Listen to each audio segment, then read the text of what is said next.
I just wanted to do a kind of a quick unboxing of a game I've been looking for a long time, and is, at least in my consideration, sort of a grail game. One of those games that you know is hard to find or expensive, and you have to put a little more effort into acquiring than you would most other games. In the world of war games, it's usually old games that had, maybe a limited or a smaller print run. One of the advantages in the wargaming world is that the older a game is, the more likely it had a large print run. Because the old days of the wargaming business, back in the 70s and 80s for the most part, wargame companies were they were larger businesses than they are today. I hesitate to call them large businesses. It was still a pretty niche industry, serving a fairly limited hobby. But even then, they still had print runs that could, print as many as 10,000 copies, 15,000 copies. There might have even been some Avalon Hill print runs that might have gotten in the range of 25,000 copies. There was a time in that era when you could buy war games just about anywhere. You could go to KB Toys. You could probably go to Sears and find Avalon Hill games on the shelves. I don't know about SPI. SPI was already gone as an independent business by the time I got into war games as a kid. They essentially, I think, went out of business in 1981. At least they were bought by TSR, so they ceased to exist as the SPI as an independent organization. Basically, TSR bought the name and all the rights to the games, and continued to publish games under the SPI label, but with their TSR logo on there. Just as an example, pull one off my shelf. The Wellington's Victory. You can see the TSR logo there, but up at the top, an SPI brand historical simulation game. So TSR owned the rights to SPI until, I don't know when exactly, sometime in the mid to late 80s maybe, at which point TSR themselves were running into troubles, and eventually the rights to all the SPI games got sold to Decision Games, and I don't know if they were always Decision Games or if they were Decision Games when they first bought the rights to the SPI catalog. But Decision Games, they're the publishers of Strategy and Tactics magazine, which also was owned by SPI at one point. That was their magazine, and then was bought out by TSR along with everything else SPI. I don't know the exact history of that. There's other people who probably know better than me how that all shook out. Regardless, I don't know if SPI games were quite as prevalent on store shelves as your Avalon Hill games, which Avalon Hill had a little bit wider catalog in terms of types of games. SPI was almost exclusively war games. I'm not sure of any other titles that SPI did that would veer away from that war game category. Avalon Hill had some stuff that was definitely more typical game type stuff.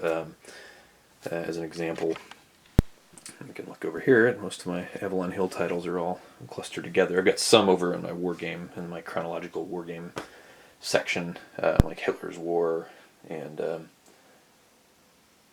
don't know, that may be the only one that I have on my shelf. No, I've got Kingmaker and Conquistador over on my and Empires and Arms. So I've got some others on my in my war game category. But over here is like my fantasy and non war game specific type games.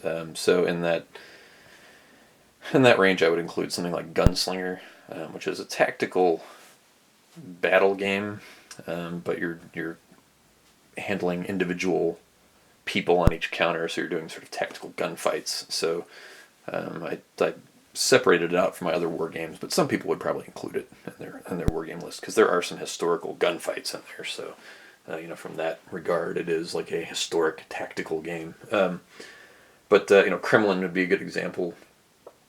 I don't think SPI ever did anything like Kremlin. They did do some fantasy stuff, some sci-fi stuff. They had Ares magazine, which published was all fantasy and sci-fi related.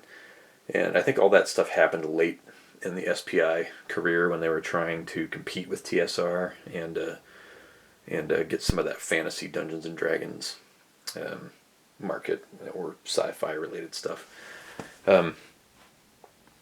But regardless, they were still one of the large wargame publishers at the time, along with Avalon Hill, and their games were fairly widely available, if not necessarily on the shelves of Sears or Kmart or some major retailer at the time.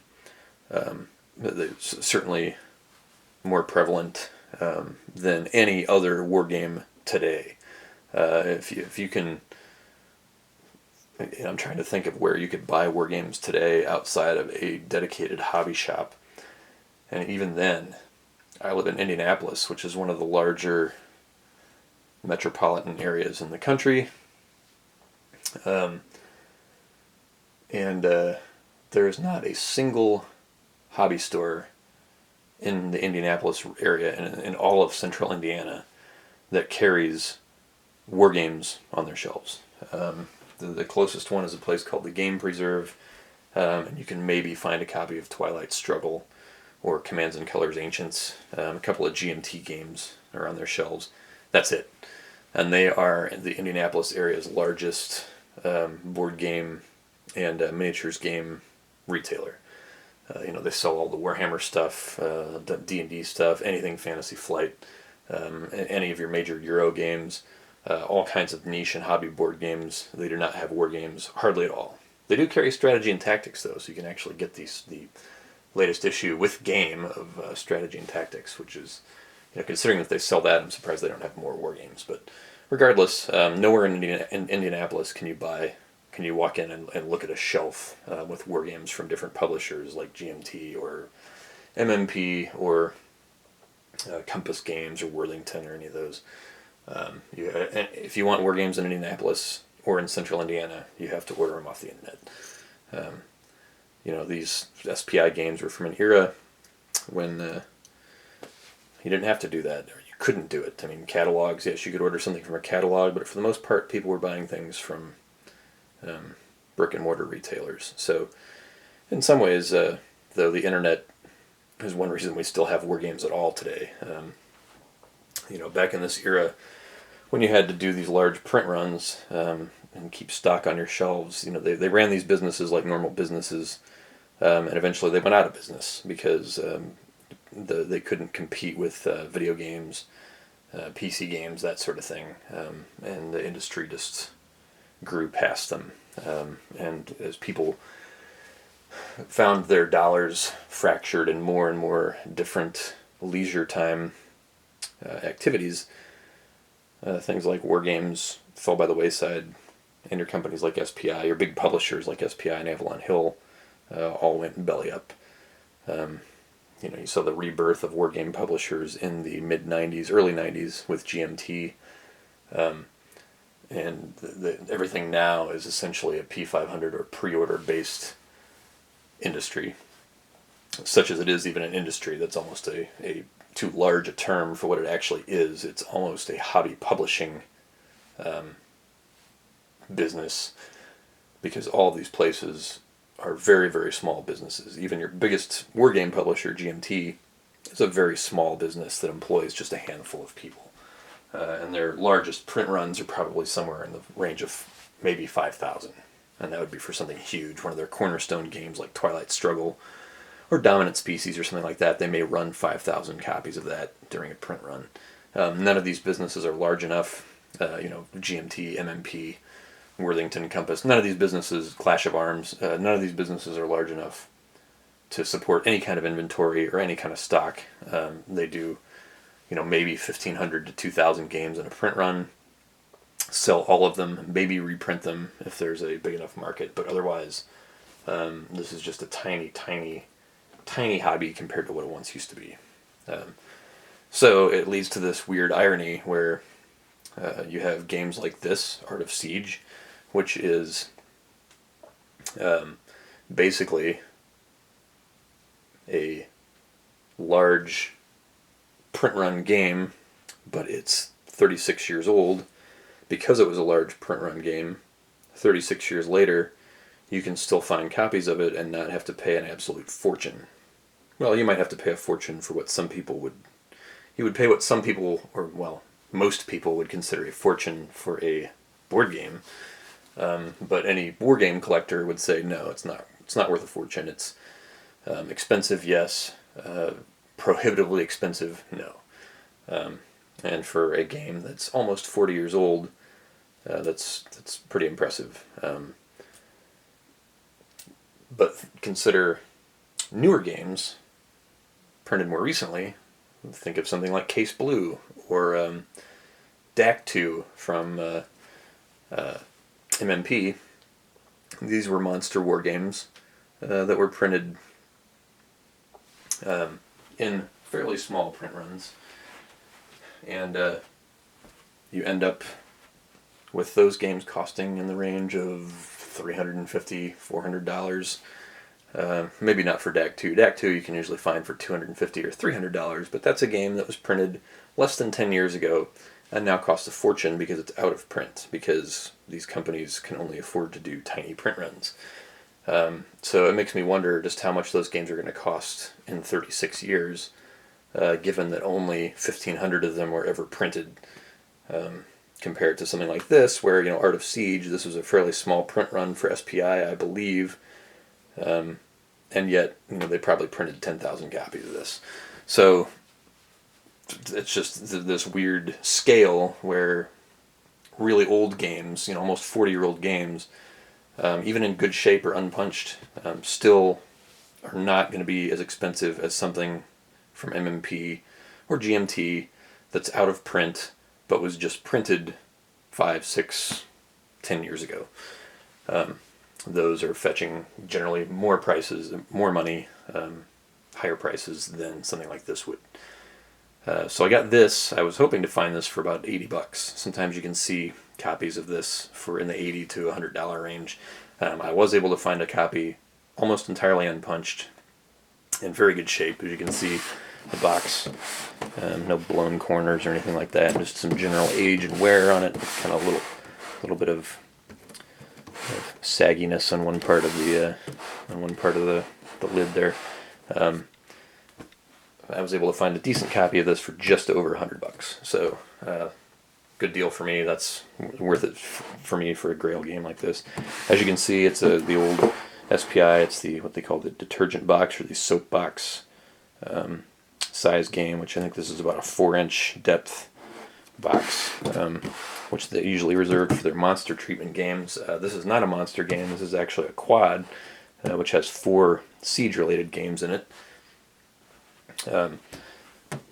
which I enjoy siege games. There's not a lot of them to be found in wargaming.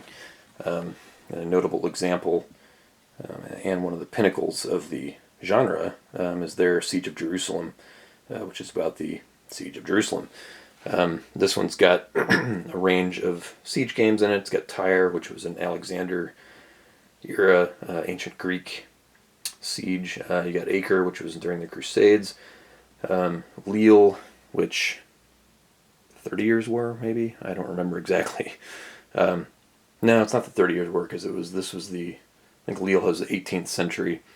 And then Sevastopol, which was the Crimean War. So one of the striking things about this game is the cover, which I really love. This shows the fortress of Lille, and the map essentially looks similar to this. When I pull the map out, you'll see that it looks pretty much just like that. Take a look inside. And I think, actually, before I do that, like most of these old SPI games, nothing on the back.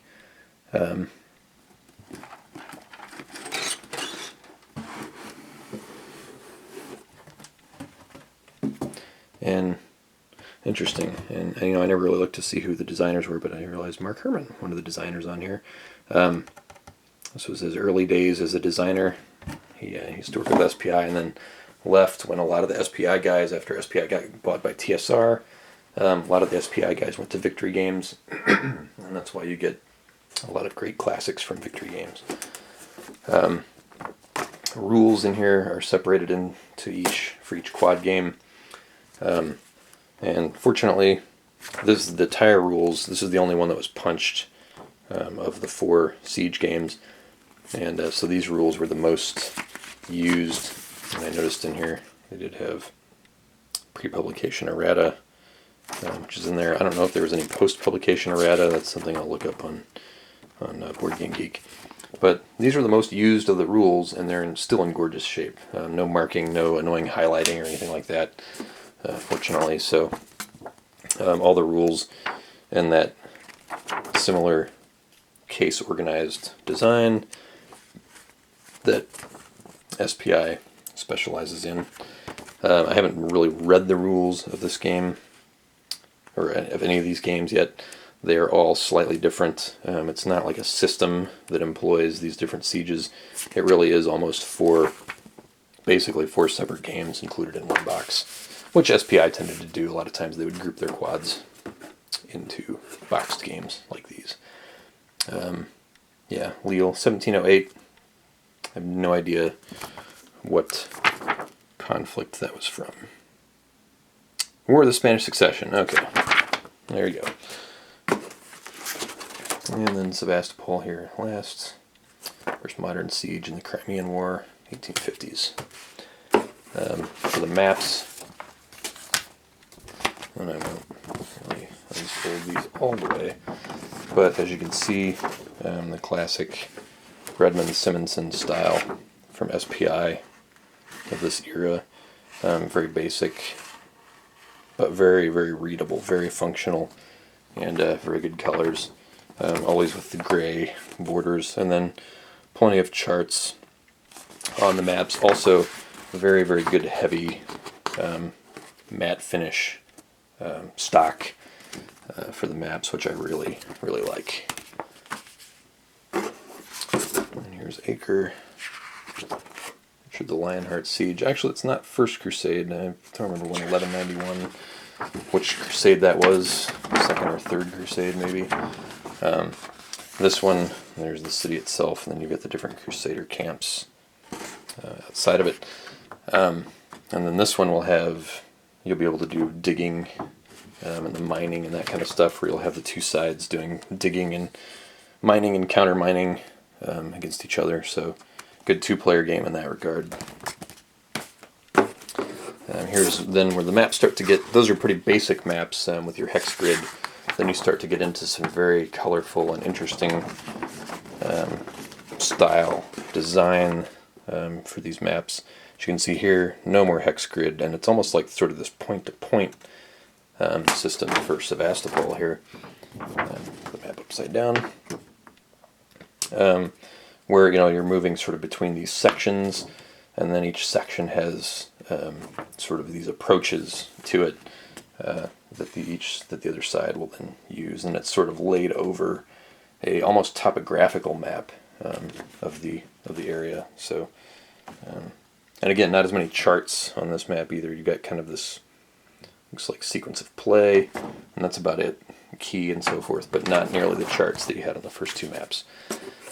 And then last, we've got the Leela Map here, which again, just like the Sevastopol, there's your fortress that you see on the front of the box.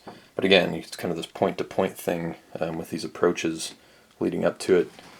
Minimal charts, keys, and so forth. The rest of it is just the fortress. But overall effect is really pretty impressive visually for a typical war game.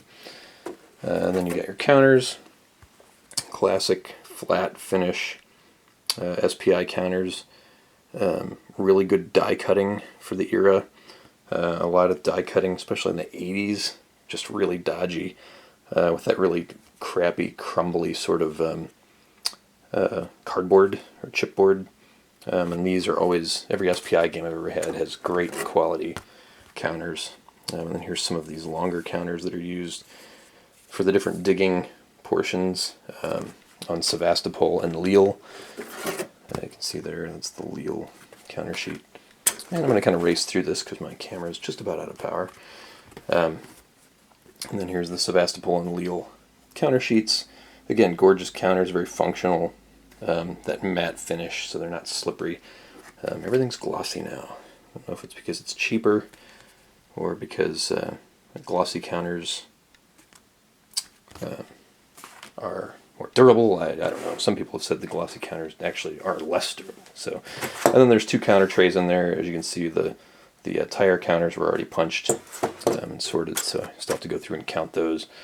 But otherwise, everything else in gorgeous condition for the price that I got this for. And I got it from an online eBay retailer who sells these games, and they had it marked down on sale. Probably trying to clear it off their shelves because it does kind of take up some space. So got what I considered to be a pretty decent deal on it. Not as cheap as I was hoping for, but again, pretty good price for an almost 40-year-old game. So there you have it, a look inside the Art of Siege. I look forward to getting this one on the table. It almost feels like a crime to punch out those counters. The games like these are antiques in a lot of ways. When you punch the counters and prepare it for play, you can't undo that. So it's sort of like a little piece of history is changing forever when you do that. But on the other hand, these are games, they're meant to be played. I play all of my games. I don't just have them to collect. I don't have anything shrink wrapped on my shelves. It all gets played. It all gets punched out. Minis get painted and so forth and so on. That's what they're for. But on the other hand, as just a lover of history, I sometimes feel like, especially with these old games that I know that are from companies that don't exist anymore, that'll never be reprinted, it is kind of like taking away a little piece of history.